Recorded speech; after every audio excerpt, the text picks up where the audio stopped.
Binafsi sijawahi kusema popote na sitakuja kusema popote kwamba timu inapofanya vizuri inakuwa ni jitihada ya kwangu peke yangu.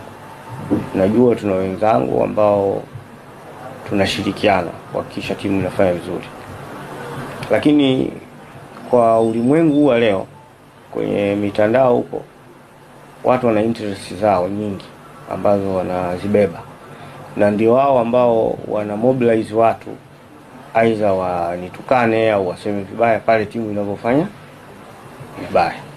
Timu inapofanya vizuri, mimi sio sehemu ya kufanya vizuri huko, jambo ambalo mimi nalikubali.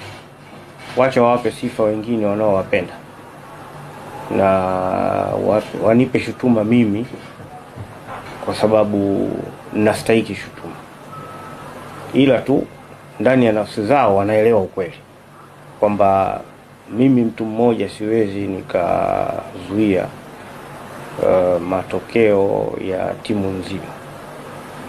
Naanzaje? Kwamba nawaambia management, nawaambia benchi la ufundi, au nawaambia wachezaji ili wasifanye vizuri, au wanafanya nini? Mimi sifanyi kazi ya Simba kila siku.